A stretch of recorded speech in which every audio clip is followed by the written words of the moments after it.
Hello everyone, स्वागत है आपका एजुकेशनल मॉन्क यूट्यूब चैनल में। आज का हमारा जो लेक्चर है, आज का लेक्चर है Uttarakhand UKPSC previous year question का लेक्चर नंबर 3। ये आपका लेक्चर सीरीज यूकेपीएससी के लिए बहुत ज़्यादा इंपॉर्टेंट है। इस लेक्चर सीरीज को आप इसके जितने भी सारे क्वेश्चन हम डिस्कस करते हैं उसमें ये आपके आने के बहुत ज़्यादा चांसेज है आगामी एग्जाम्स में।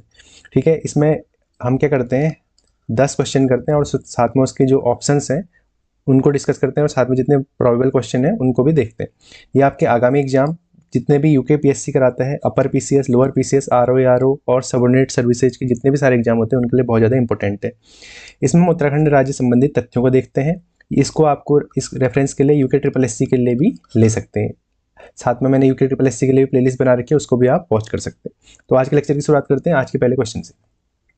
आज का पहला क्वेश्चन है, उत्तराखंड के किन दो नेताओं ने भारतीय राष्ट्रीय कांग्रेस के अमृतसर अधिवेशन 1919 में प्रतिभाग किया था। इसी का आप यहाँ पे इंग्लिश में देख सकते हैं। तो सबसे पहला पॉइंट तो ये बनता है कि भारतीय राष्ट्रीय कांग्रेस का जो अमृतसर अधिवेशन बना था हुआ था, कब हुआ था? 1919 में। 1919 में क्या हुआ था? जलियांवाला बाग हत्याकांड भी हुआ था।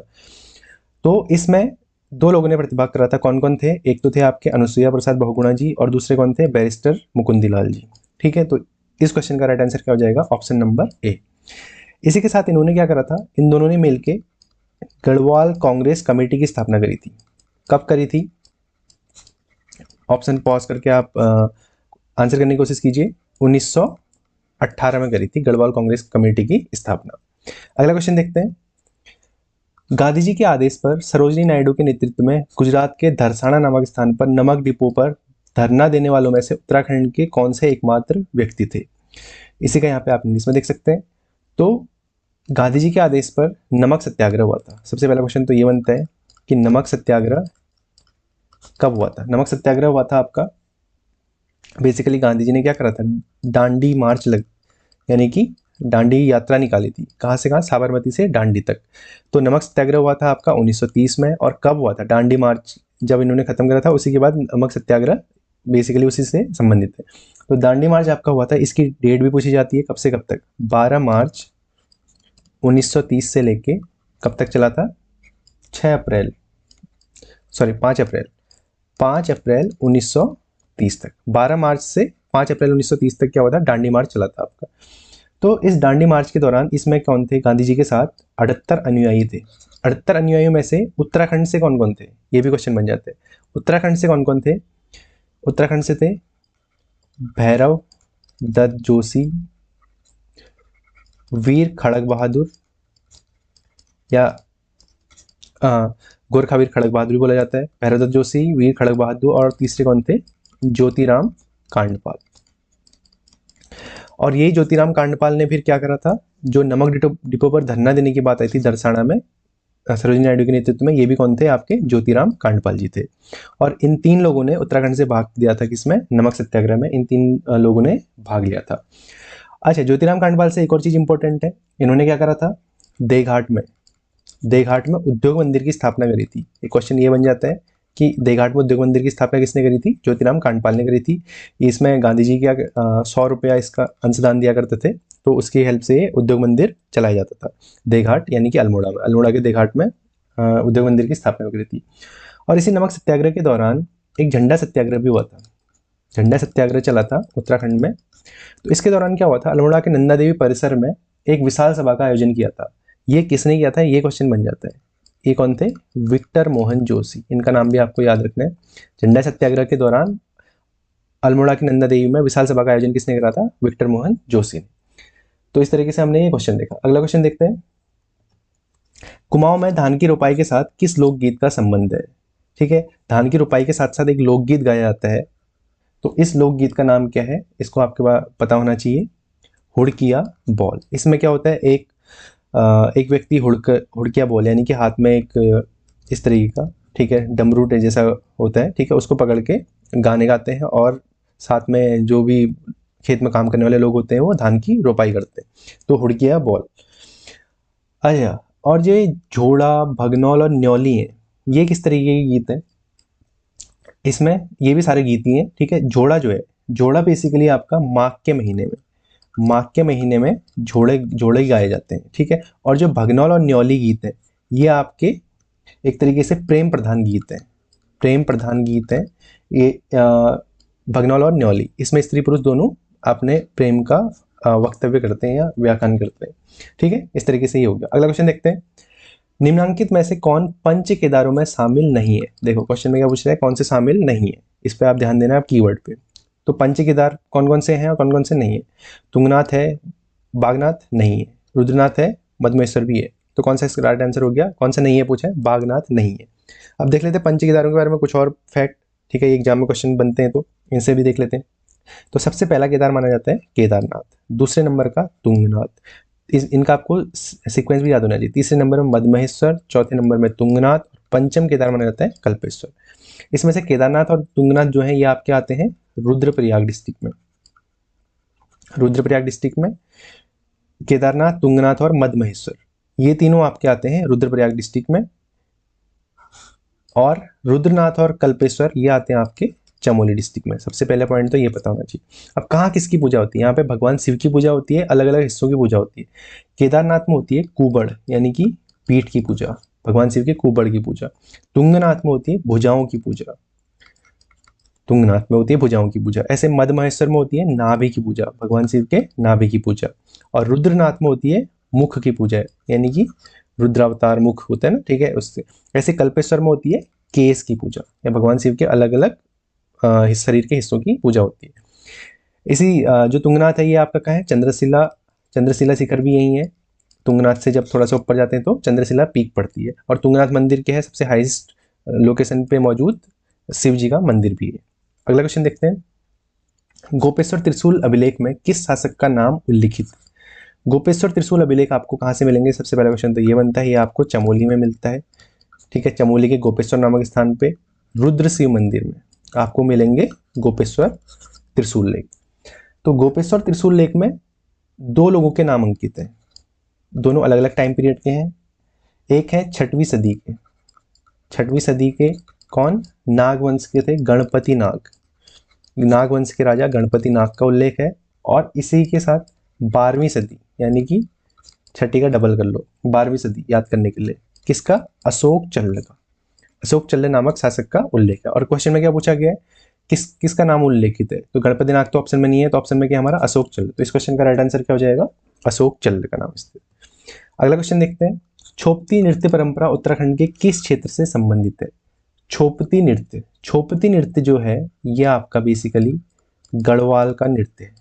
ठीक है, तो अगर आपको ऑप्शंस में थोड़ा सा एनालिसिस करें तो आप क्वेश्चन को अगर देखें तो दारमा, चौदासा, काली कुमाऊं, ये तीनों के तीनों कुमाऊं के क्षेत्र है। तो ऑप्शन अगर एलिमिनेट करके आप इसका आंसर कर सकते हैं, तो कहाँ से होगा, रमाई जौनपुर से। तो बेसिकली जो छोपती नृत्य है ये आपका रमाई जौनपुर क्षेत्र में स्पेशली किया जाता है। ठीक है, और ये क्या है, किस तरीके का नृत्य है, स्त्री पुरुष दोनों इसको करते हैं, ये प्रेम नृत्य है। ठीक है, प्रेम नृत्य यानी कि यहाँ गीत गाते हुए प्रेम नृत्य किया जाता है, प्रेम प्रधान नृत्य एक तरीके से। अगला क्वेश्चन देखते हैं, निम्नांकित में से कौन सा वाद्य यंत्र बांसुरी की तरह बजाया जाता है। बांसुरी की तरह कौन सा वाद्य यंत्र बजाया जाता है, ये मैंने यहाँ पे इसकी पिक भी मेंशन कर रखी है, अलगोजा, जिसको क्या बोला जाता है, ज्वाला मुरली भी बोला जाता है। ये इस तरीके का वाद्य यंत्र होता है। ठीक है, इसमें 2 बांसुरियां इस तरीके से बनी होती हैं। ठीक है, इसको फूंक मारकर बजाया जाता है। ये किस तरीके का वाद्य यंत्र है, सुशिर वाद्य यंत्र है। तो इस क्वेश्चन का राइट आंसर क्या हो जाएगा, अलगोजा, बांसुरी की तरह बजाया जाने वाला यंत्र। अच्छा, अब इसमें और ऑप्शंस को भी डिस्कस करते हैं। मोछंग, रणसिंगा और अलगोजा, ये तीनों के तीनों क्या है, सुशिर वाद्य यंत्र। सुशिर यानी कि फूंक मारकर बजाए जाने वाले वाद्य यंत्र। अच्छा, इसमें कुछ और चीजें देख लेते हैं। हमारे अलग अलग तरह के वाद्य यंत्र होते हैं, जैसे धातु वाद्य यंत्र होते हैं, ऐसे ही चर्म वाद्य यंत्र होते हैं, ऐसे ही सुशिर वाद्य यंत्र जैसे हमने देख लिए, और ऐसे ही तंतु वाद्य यंत्र भी होते हैं। 4 तरीके के हमारे वाद्य यंत्र होते हैं। तो रिकॉल करने की कोशिश कीजिए, धातु वाद्य यंत्र कौन कौन से होते हैं, पॉज करके सोचने की कोशिश कीजिए। थोड़ा सा ये एक्टिव रिकॉलिंग करेंगे तो आपको ज़्यादा बेटर तरीके से याद होंगी चीज़ें। तो धातु वाद्य यंत्र में क्या क्या आता है आपका, घंटी, घंटा यानी कि जिसमें धातु का यूज होता है। ऐसे ही बिणाई, बिणाई जो है ये भी धातु वाद्य यंत्र है। बिणाई हो गया, मंजीरा हो गया। और ऐसे एक इंपॉर्टेंट एग्जाम में पूछा गया है, कसेटी, कसेटी किस तरीके का वाद्य यंत्र, धातु वाद्य यंत्र यानी कि धातु का यूज किया जाता है। ठीक है, ऐसे ही चर्म वाद्य यंत्र में, चर्म वाद्य यंत्र में यहाँ पे दिख रहा है आपको ये डोर यानी कि यहाँ पे चमड़ा या यूज किया जाता है। ठीक है, ये क्या है, चर्म वाद्य यंत्र। इसी तरीके से ढोल, दमाऊ, ये सब क्या है। अच्छा, इसमें चर्म वाद्य यंत्र में सबसे इंपॉर्टेंट आता है ढोल। ढोल जो है उत्तराखंड का राजकीय वाद्य यंत्र है। इसको राजकीय वाद्य यंत्र का स्टेटस कब दिया था, क्वेश्चन में ये आता है 2015 में। 2015 में क्या है, ढोल को राजकीय वाद्य यंत्र बनाया था। ऐसे ही हुड़का हो गया, हुड़का हो गया। ऐसे एक बनता है धतिमा, धतिमा किस तरह का वाद्य यंत्र बनाया था, चर्म वाद्य यंत्र। ऐसे सुसिरमा हमने देख लिया, मोचंगा, रणसिंगा, अलगोजा, ये सब सुसिर वाद्य यंत्र है। ठीक है, ऐसे ही तुरही भी होता है, तुरही भी एक सुसिर वाद्य यंत्र है। ऐसे तंतु वाद्य यंत्र में आएंगे तो सारंगी हो गया आपका, सारंगी, सितार, वीणा, ये सब क्या है, तंतु वाद्य यंत्र है। अगला क्वेश्चन देखते हैं, निम्न में से कौन सा मंदिर जोशीमठ के निकट अनीमठ गांव में स्थित है। जोशीमठ के निकट अनीमठ गांव में स्थित है आपका कौन सा, वृद्ध बद्री। ठीक है, अच्छा बद्री भी क्या है, जैसे पंच केदार है वैसे ही पंच बद्री है। तो कौन कौन से बद्री हैं, एग्जाम क्वेश्चन इस तरीके से बनता है, कौन सा बद्री नहीं है, तो देखते हैं। तो ये आपके पंच बद्री हैं, ये सारे के सारे बद्री आपके जहाँ कहाँ पड़ते हैं, चमोली में, बद्रीनाथ के आसपास ही सारे के सारे पंच बद्री पड़ते हैं। तो कौन से नहीं है, इसमें नाम से पूछा जाता है। तो सबसे इंपोर्टेंट बद्रीनाथ का मंदिर बद्री विशाल, इसी को विशाल बद्री बोला जाता है, बद्री विशाल। फिर है वृद्ध बद्री जो आपका क्वेश्चन पूछा गया अनीमठ गांव में। ऐसे ही भविष्य बद्री है, योग ध्यान बद्री है, और आदि बद्री है। ठीक है, इस तरीके से क्वेश्चन बन जाता है कि कभी कुछ बोल देगा वो, इसी में कुछ मिक्स करके क्वेश्चन पूछ लेगा, इसमें से कौन सा बद्री नहीं है। तो ये भी आपको पता होना चाहिए कौन कौन से बद्री है, बद्री विशाल, वृद्ध बद्री, भविष्य बद्री, योग ध्यान बद्री और आदि बद्री। अगला क्वेश्चन देखते हैं, उत्तराखंड के किस मेले में मछली मारने की प्रथा प्रचलित है। कौन सा मेला है जिसमें फिशिंग की जाती है। ठीक है, फिशिंग यानी कि मछली मारने की।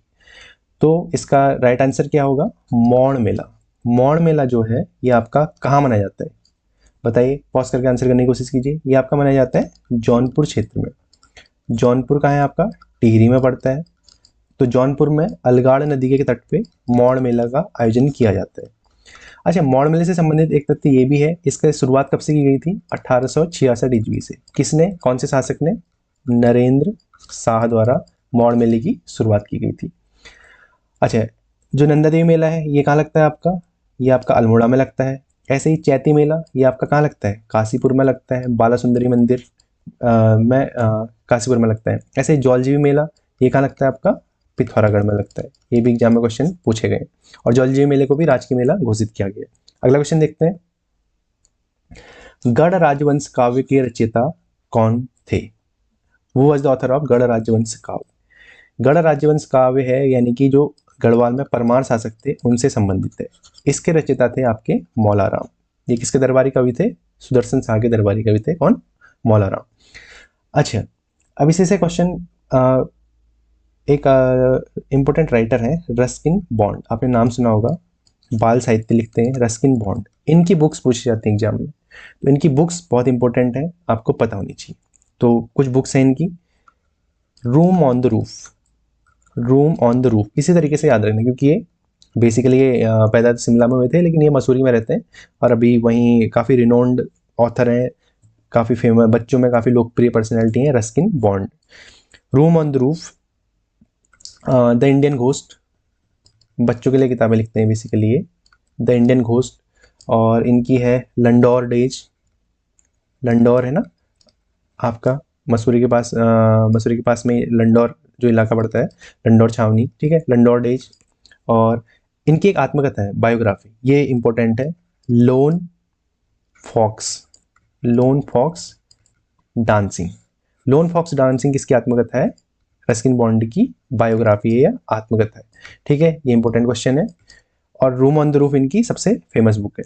ठीक है, तो इस तरीके से हमने आज के क्वेश्चन डिस्कस करे, इसी तरीके से बाकी देखते हैं नेक्स्ट लेक्चर में।